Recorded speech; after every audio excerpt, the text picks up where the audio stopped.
Okay, so today we're going to look at the song by Pink Floyd, Another Brick in the Wall. We'll look at the entire song. We'll start off with a rhythm guitar, and there's 3 rhythm guitar parts in this song, which I will take you through one by one. And then we'll move on to David Gilmour's guitar solo.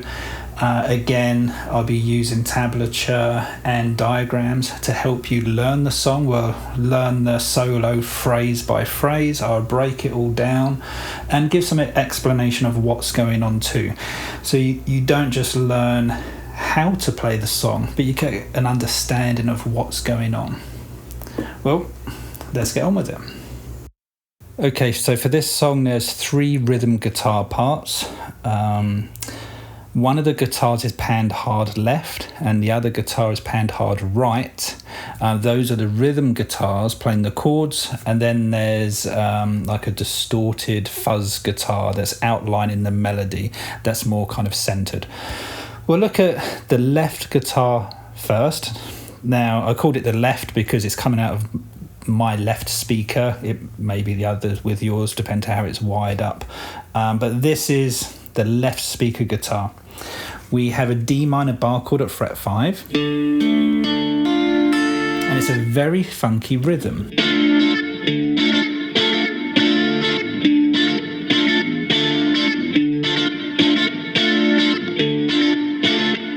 So there's a lot of 16th notes in there. We start with a down up, a dotted 8th note followed by a 16th note, and then very importantly, stopping the strings afterwards so you get a staccato sound like this.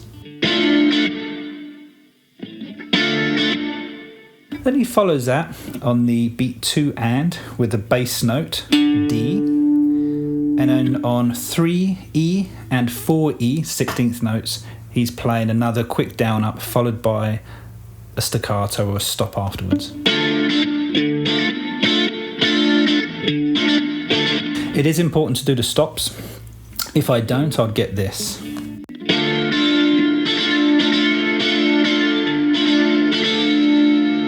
Very different feel to it. Now this part is played when there's no singing. Okay, so you hear this at the beginning of the song. Now when they start singing, it's the same kind of thing, but they're not doing a 16th down up on beat 3 and beat 4. They're doing a staccato 1 strum. So it'll sound like this. Starts off the same way.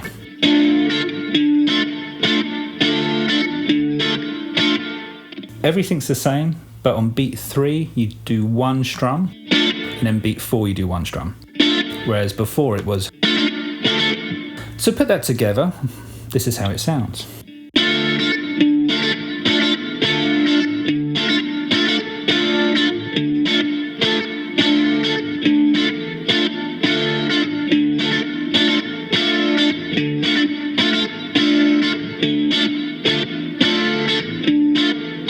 And again, very important to do the stops, the staccato, the rests, otherwise you get this.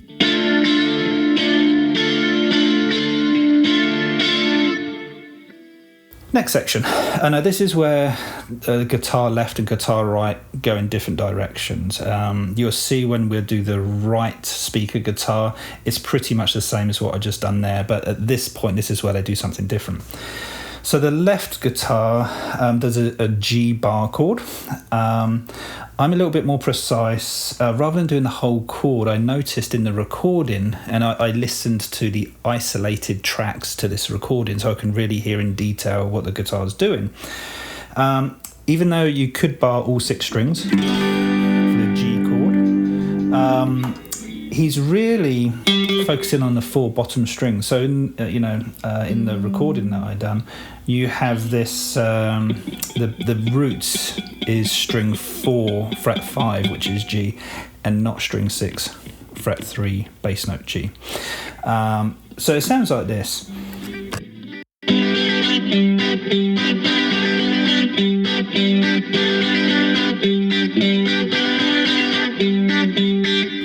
And not this. You could keep that bar chord if you want, but you just got to make sure that you hit the G on string 4 fret 5. If I'm not using strings 5 and 6, I like to just not even have them there. I do this little trick where my thumb touches string 6 and my third finger that's on string 4 is actually also touching string 5. So I'm kind of muting them out. So just in case I accidentally hit them, they're not going to ring. So my thumb's touching this, not pushing down, just touching. My third finger is also, even though it's on string 4 fret 5, it's also touching string 5 just to make sure that I'm not getting any unwanted noise. Again, lots of 16th notes, lots of staccato. Our first part would be down, up, down, up, down, and then stop. And then we have, okay, so again.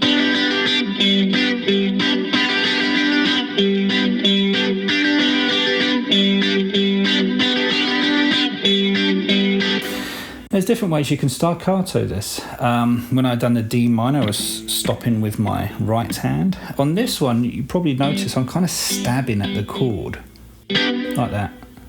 So I don't actually have to put my right hand palm on the strings to stop it.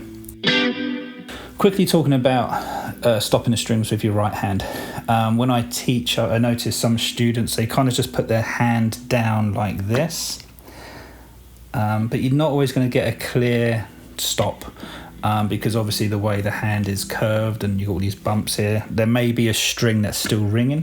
So whether you're doing this D minor up here and you're stopping, try and twist your hand and do the side. That way it's nice and flat and you're going to stop all the strings. Okay, and again in this situation you can do that. You can stop it like that. But I personally, you can see my hand bouncing where I'm stabbing at the chord there. So that's our G chord. Now, next part. Now here we're going back to D minor, but instead of playing the D minor bar chord up here, which the right speaker guitar will do, they actually play the open D minor chord down here, and I can hear that in the recording because at the top string I hear the F. I don't hear that A. Okay, and you could say, well, maybe he's just doing a D minor and he's just not playing string 1.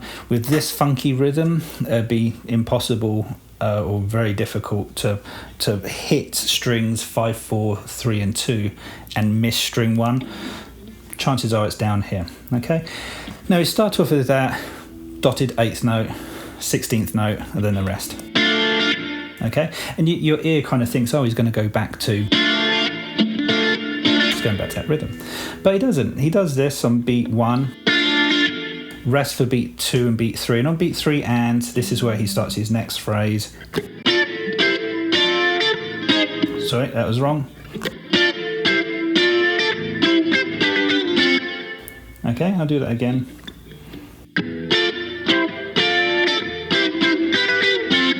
Okay, again, staccato. Don't let anything ring if possible. The only one that you would do would be the fret 10. We'll get to that in a second. So down here, up to fret 10, barring strings 1, 2 and 3. Okay, kind of outlines a D minor triad. D, A, F. Then he comes down, which would be a C major triad, C, G, E. So okay, so fret 10, D minor triad, fret 8, C major triad, and back to fret 10, that rhythm again, dotted 8th note, followed by 16th. Back to your C triad, and then here we've got like a D shape, which would be down here. The D shape's going to outline a G major triad. Okay, down, up, down. And then that's just going to move down to fret 5, still that D shape, but it's actually going to produce an F major triad now. So we have this.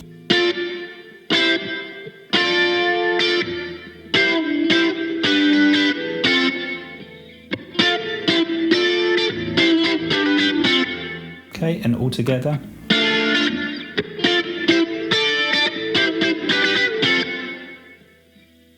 Now, the next part we're playing that G kind of shape that I played. We're going to play it on fret 1, so it's going to give us an F chord. We're going to staccato it, and I'm going to be stabbing at the chord again, rather than stopping with my right hand. Going to a C chord, open C. Very straightforward. 1, 2, 3, 4. 1, 2, 3, 4. That brings us to our last part of this rhythm guitar. Now here we're back to our open D. It's going to be the rhythm that we've done at the beginning, which is this. But one thing I noticed listening to the isolated track, he does a hammer on.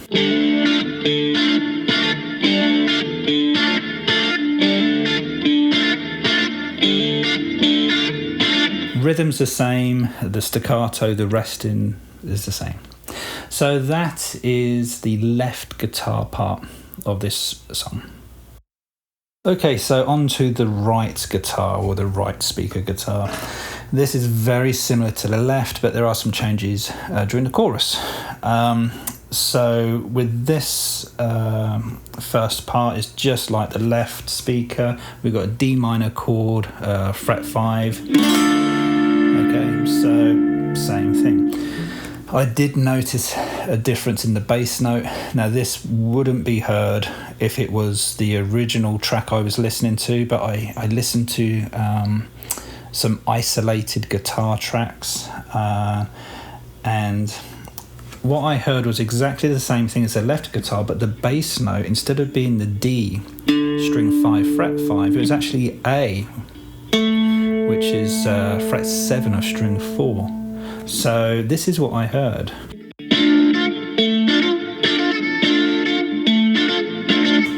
Compared to the left speaker, which was this. Again, this is what I heard. The A as the root instead of the D.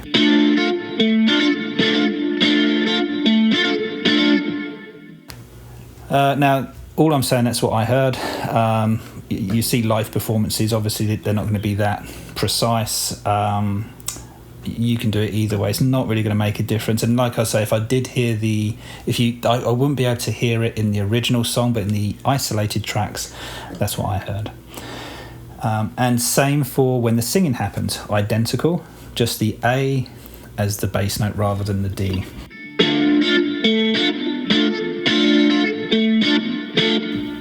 Okay, so on to the next part. Now this is where the right and the left guitars do something different. The left guitar, we went down to the G here on fret 3. Well, what the other guitar is doing is going to a D shape, but on fret 7, which is actually going to give you the G triad. It's going to give you D, G, and then our B there. So it's going to give us our fifth root, and then our major third. And he's doing this 16th note all the way through. No stops, no staccato.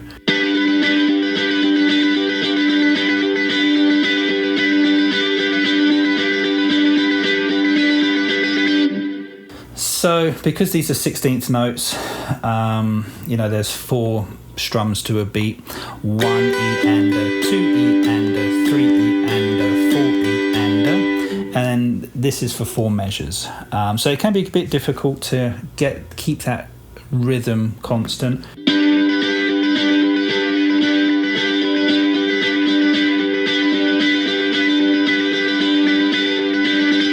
Now, I tend to naturally emphasise the beat, so you can probably hear beat 1, 2 and 3 a little bit more pronounced than the E and the other 16th notes. Now this brings us to, again, very similar to what the left guitar done. The left guitar went down to the open D minor, whereas here we stay on top. And I don't do the full D minor bar chord. I just play the 3 bottom strings, which is fret 5 on string 1, fret 6 on string 2, and fret 7 on string 3. And that's going to give us the A, the F, and then our D minor triad. Okay, A is the 5th, F is the minor 3rd, and then D is the root. Same rhythm as the left guitar. And then at this point they do exactly the same thing. They have the only difference is, again, I only heard this in the isolated tracks that I listened to. The left guitar, the final part does this, the G major triad going down to the F major triad. That's what I heard in the left speaker. But in this one, I just hear this, and then I kind of hear him almost like a slide as he's kind of preparing to go to the next part, but I don't hear him change to that like we did in the left speaker. So this is what I hear.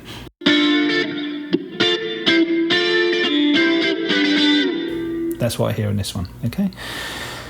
Now, we actually do come down to the F major triad for the next section. Now, this occurs during when the left guitar played the F chord down here and was playing staccato on the beat.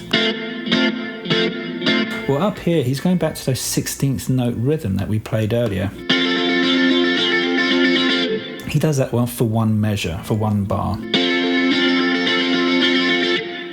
And then for the C, he's actually doing this. He's putting finger 1 on note C, string 3, fret 5, and he's flattening fret 8 with strings 1 and 2 with your pinky.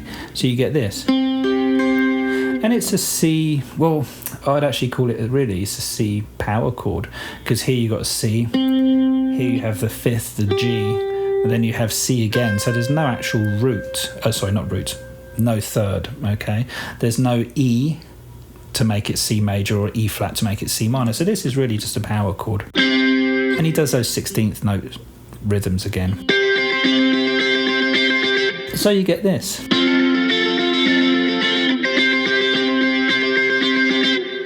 Piece that together.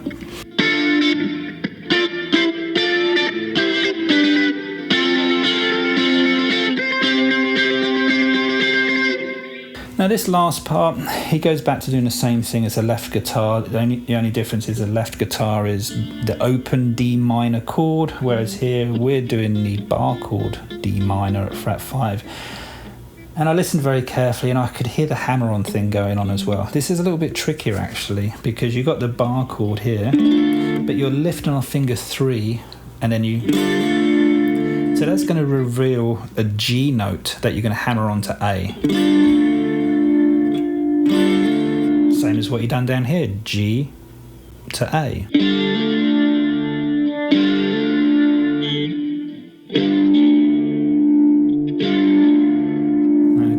And then it's the same rhythm as the left guitar.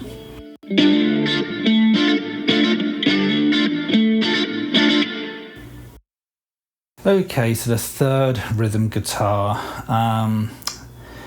This is really outlining the melody of this song. And it's distorted. I've got like a fuzz thing going on here, but it's a distorted guitar. And they're playing in octaves. So really what's going on, we got D to E and bend to an F.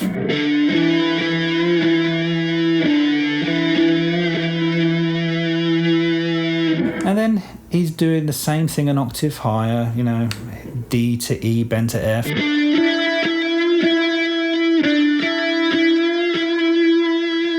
But he's actually playing them together. So you've got this octave.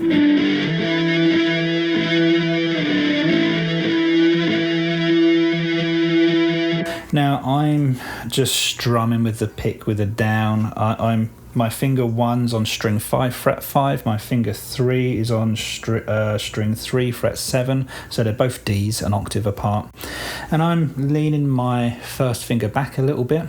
So it's muting string 4. And it's also touching a little bit of string 6, just in case I hit that. Muting that as well. And also my third finger, that's on string 3, fret 7, is slightly leaning back, so it's actually muting string 2. And my finger 1 here is just touching the bottom, so I'm muting string 1 as well. So here, I've got all the strings muted, apart from the 2 strings that I want to hear. So string 6 muted, string 5 we can hear, string 4 muted, string 3 we can hear, string 2 muted, string 1 muted. So I can hit all 6 strings. You're only going to hear those 2 notes. Now that's a lot harder than what it sounds. I've been playing a long time, so it's something I don't think about. But to start off, it's very difficult to do that. To have your fingers so it's on one note each, but then it's touching other strings to mute them, it really isn't easy. And it's very much a feel thing. It's kind of hard to teach. I can show you what I'm doing, but then you just got to feel your way around until you get comfortable with it. If you want to be more precise, because I'm using some fuzz, these muted strings, they're still going to produce a sound, and so it may be a bit messy sounding. So what you could do is have your pick on string 5 and your middle finger on string 3, and then pinch them together like that, and then you don't have to worry about the other strings.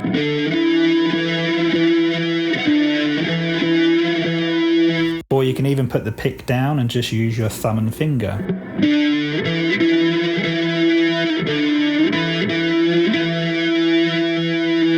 You've got 3 options there. Now the next part starts off the same way, but we have a slightly different ending. So we have this.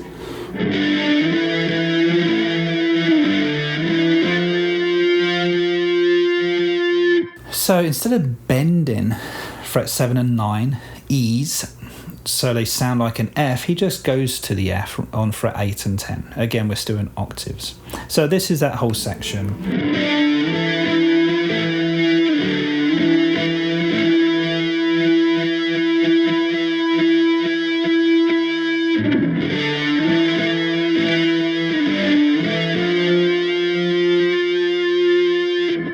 And then that repeats. Now when we go to kind of like leading up to the chorus, he takes this F octave and he slides it to the G, and then he plays a G triad. Let me show you. So coming in from this,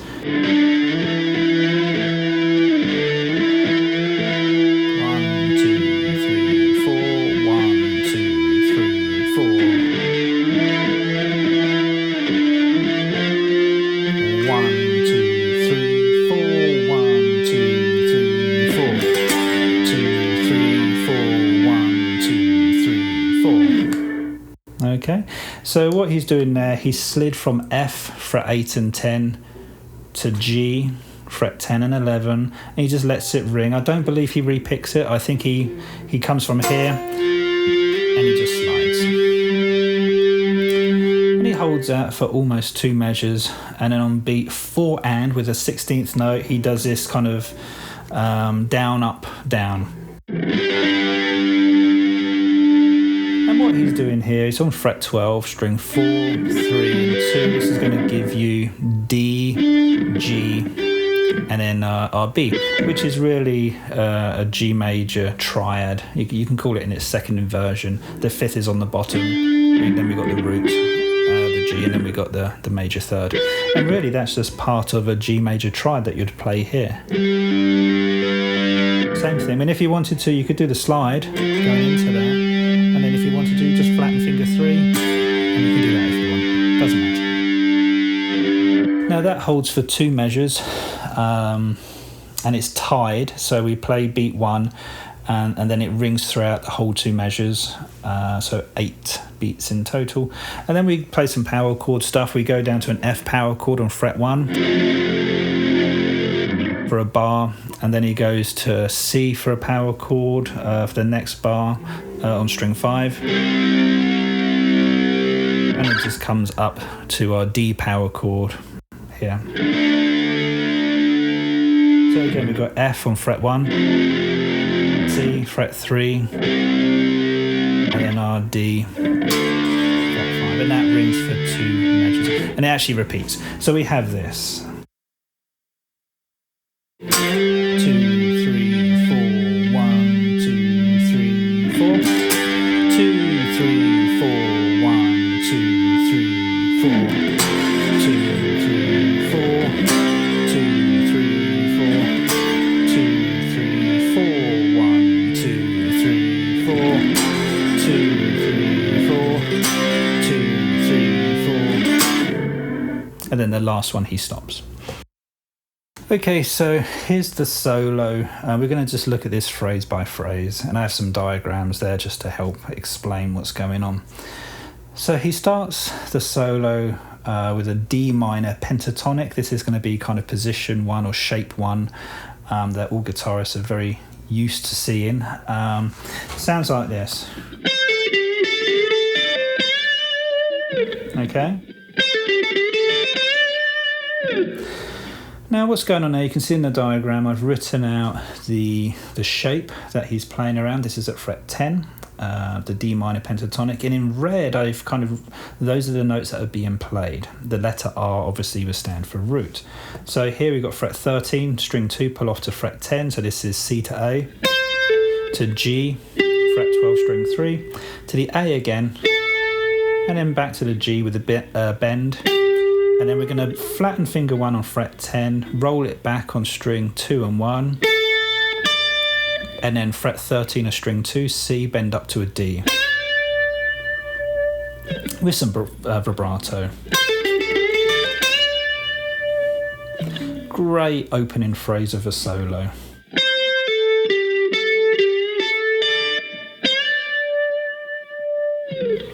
Now this brings us to some double stops at fret 10, string 2 and string 3, which is an A and an F. Kind of staccato again. I play it with a down up very quickly, and then followed by another down. So down up down. Okay, so.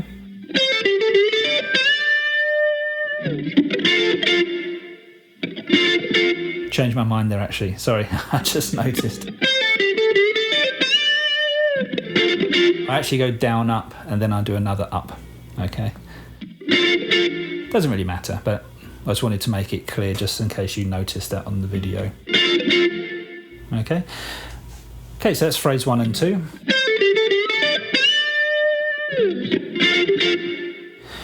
Going on to phrase 3 now, we're still in that area. As you can see the diagram there, same shape, notes in red are the notes that are being played. He does some really big bends here. You got to watch you don't snap a string. We have C, fret 13, string 2, bend it up. Then it goes up to the kind of 2 tones, which would be like 4 frets. That's a big bend.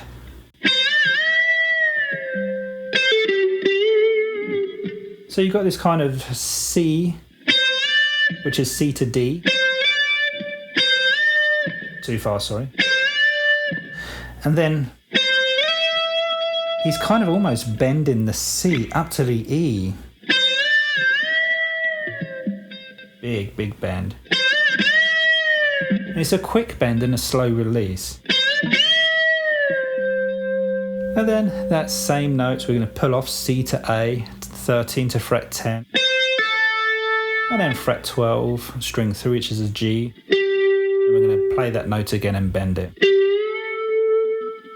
And if you can, vibrato. So it's hard to vibrato on a bend.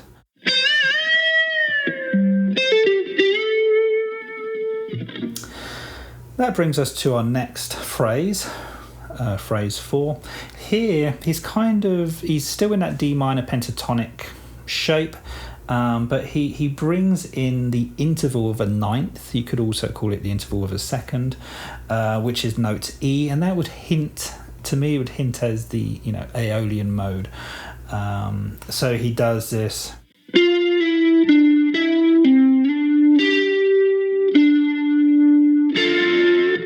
And he rakes into that.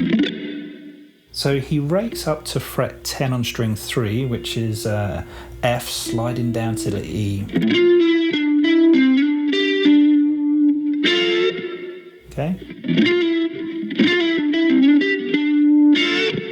And I kind of pull it down a little bit, that fret 10 and 10, which is A and F. Slight pull on it.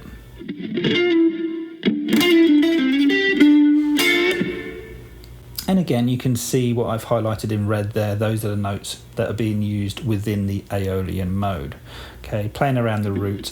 F, slide down to E. Our D, the root. Back to our E, the interval of a ninth, which also happens to be on fret 9, but that's not related. And then slide from C to D, 10 to 12. Fret 12, G. Back to your D, the root. And then flatten finger 1 for And you give that a bit of stick, you know, kind of play it pretty hard. Okay, so next phrase, which would be phrase 5, I guess. Now he continues with this double stop fill. Okay. And again, he's not really letting the notes ring, playing staccato. I was just thinking there about what direction I'm picking, and I'm picking down again. Fret 12, string 4, the root, I'm picking an up. So flattening fingers 1 and 3, fret 10, as we just done. And then fret 12, string 4, D. Does it again. Then back to fret 10, but then we flatten finger 3 on fret 12 with the same strings 1 and 2, strings 2 and 3, that's going to give you a B and a G. And then you're pulling back again. Okay. Next shape, or next phrase. He's doing another rake, and we've got a big bend here, which I cheat. I don't do what he does because I'll probably break a string. He plays fret 13, F, top note of position 1 of the D minor pentatonic, rakes up to it, and he brings it back again. Okay, and staccato. So it's F, bend up a tone to G, and then bring it back, and then staccato, F. This is the big bend. He's taking the C and he's really pushing it up. I tried it and, you know, I'd have broken a string. So I cheat a little bit and I take the C fret 13 and you bend it up a tone, then you really push it up, like we done before, to what would be the E. That's how I do it. I'm sure other people out there do the same thing. So it's a bend up to D, C to D, that's 1 tone, or on the guitar that's 2 frets. And then a big bend, okay? Big bend. And then I bring that down and I slide to fret 15, I don't repick. And I bend fret 15, so it sounds like fret 17, so D to E. And then I bring that back down, pull off to C, fret 13, and then I put it 15 back on a D. This would be difficult to do slowly because I think the notes would fade out, but I may have to repick. So we have fret 13, bend up a tone to D, bring it back, and then push it up even further to note E, which would be fret 17. I'll try that again. Okay. I done that wrong, so I'll do that again.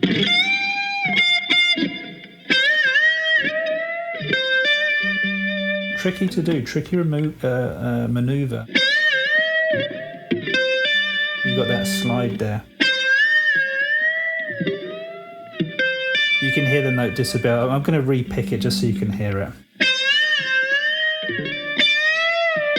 That's with a re-pick. Okay, one more time.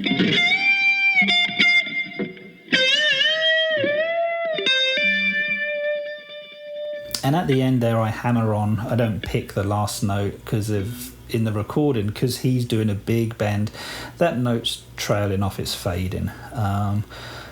But that's, again, a bit of a cheating way of doing it, but I think a lot of people would do that just to save their strings, basically. I mean, if you're not going to break a string, you're going to really put the string out of tune. Okay, so next phrase. So here we're kind of in that position 1 again, that pentatonic shape at fret 10, the D minor pentatonic, but then he comes down to kind of shape 5. I have the diagram here showing you the 2 shapes together, side by side, and also you can see the red notes are the notes that he's using, the black notes are part of the scale, but he's not using them in the actual phrase. So you can see he's kind of covering a lot of area in this particular phrase or lick. It sounds like this.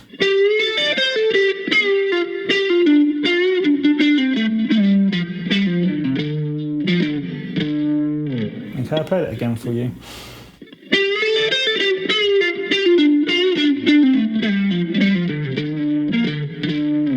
It has a real bounce to it, you know, and you can kind of hear it in different sections. Even though when you look at the tab there, it's all one joined together. You kind of hear this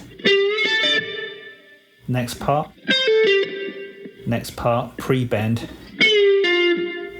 next bit, and then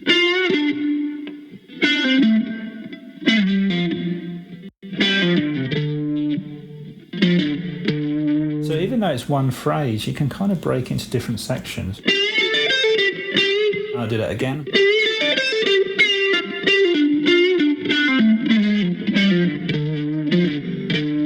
You know?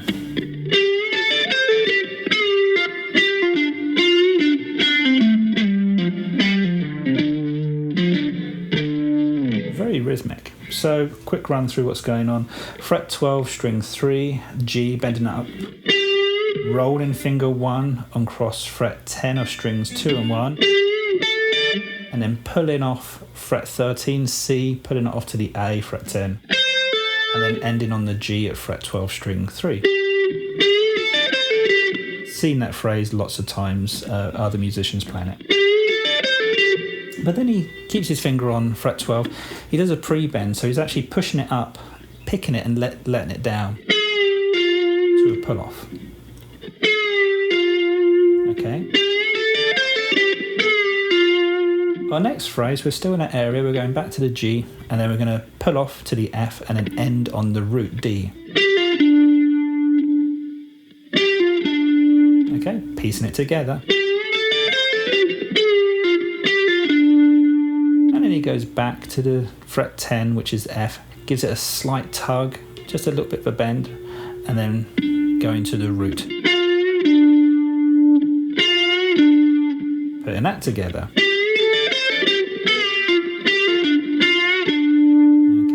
Next phrase, that's fret 12, string 4, D going down to a C, pulling off, and then we're going to fret 12 on string 5, fret 12. Again, putting it all together.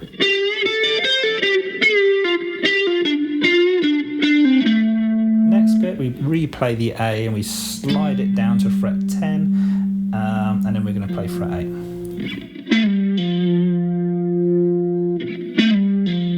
Together. And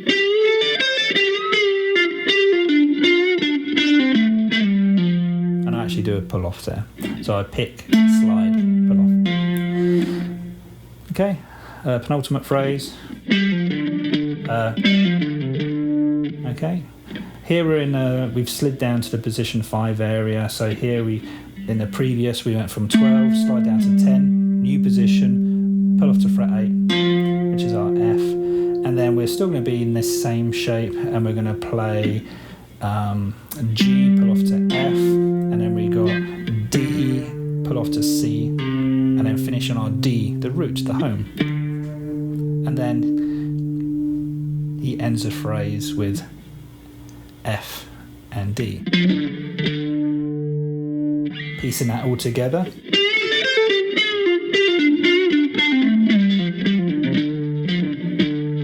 Very rhythmic.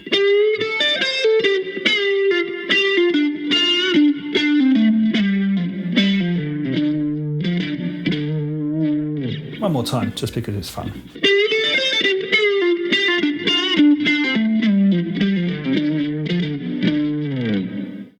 Okay, so our next phrase. Okay, very rhythmic. Now here he's in the fret 5 area. You can think of this as a D minor pentatonic, shape 4. Sorry. You can see in the diagram again the black notes are part of the scale, but he's just not using it in the phrase, and the red notes are the notes that he's using. There's a note there in brackets which isn't part of the actual scale. But he's used it before. It's note E, and he'd done that in a phrase higher up where you'd done that first rate. Yeah. That's your E, the interval of a ninth, and that's what he's doing here, but just with a hammer on and a pull-off. So you can think of it that way, or you can think of it as the Phrygian mode, which it would fit perfectly for that. So this is our phrase again.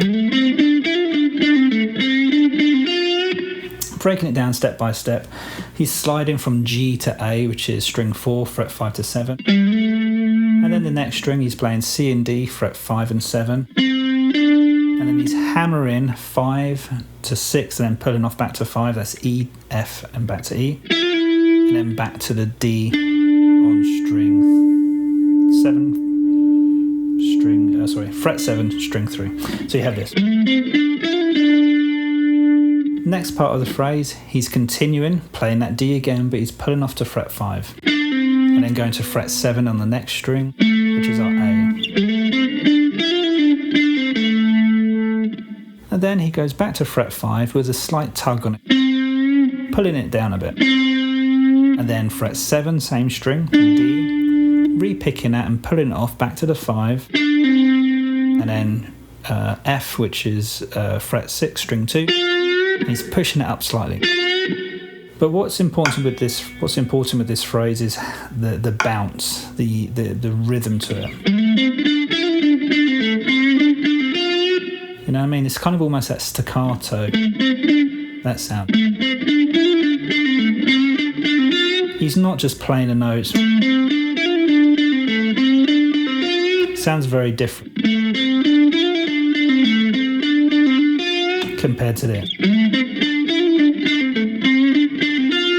Very rhythmic, very staccato, and it completely transforms the sound of that phrase. Next phrase, here he's back into that D minor pentatonic shape 1 area, playing fret 13, C, string 2, and he's raking to it, and he's bending it up a tone, so C bending it up to D. And then he's bringing it back, doing it again, but then he's giving it an extra push like he done earlier, ending on fret 13. You know, typical kind of Gilmour phrasing that we've seen in lots of his solos. This brings us to our next phrase. This is fret 15 on string 1, once again a rake followed by a bend. And a very quick pull off, fret 13 to 10 on string 1, F to D. He slides on string 2 to fret 15, and then goes to string 1, fret 13, so he's going from D to F. So I do that again. Again, staccato, very much kind of very light on the fingers, not letting the notes ring for too long.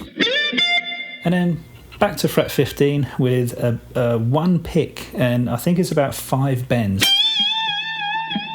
And then he holds that, and then he does a pre-bend.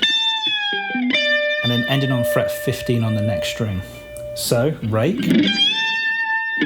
quick pull off, slide to 15, and then 13, 15, 5 bend, re-pick, let down, and then jumping over to fret 15, finishing on D, which is the root. Okay, so getting towards the end. Our next part here, we have fret 18, string 1, bend, and he re-picks that. So he picks fret 18 and bends it up, and then re-picks whilst he's up there. Then he moves up to fret 20 on the same string, and then bends that up a tone. Okay? And then he comes down and he does 20, pull off to 17, which is C to an A.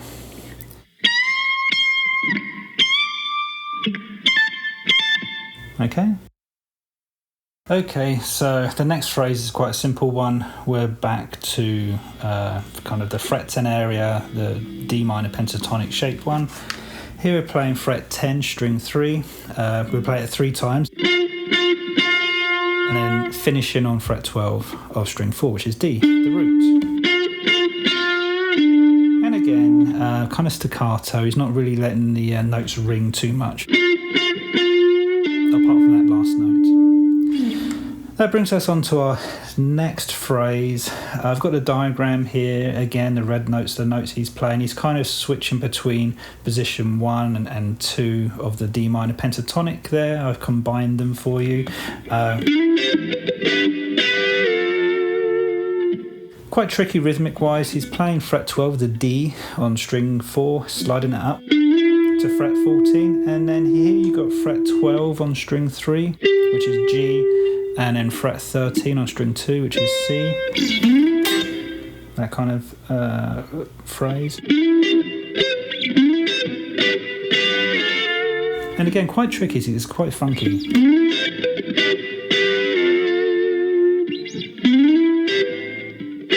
Flattening finger 1 on fret 12, strings 2 and 3, slide down.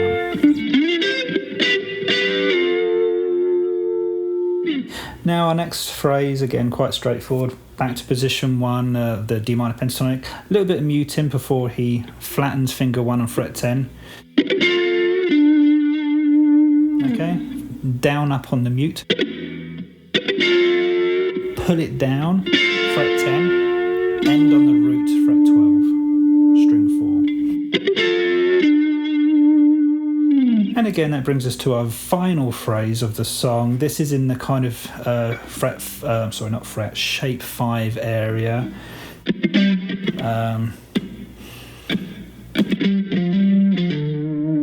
So that's our last phrase.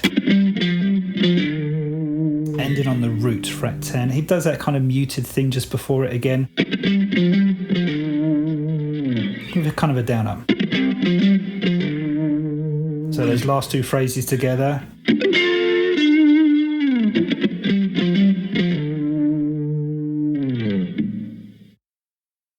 So that's the lesson done with for today. I hope that you got something from it. If you did, then please give us a thumbs up and subscribe. Even maybe write a nice comment. It really does help. Okay, thank you for watching.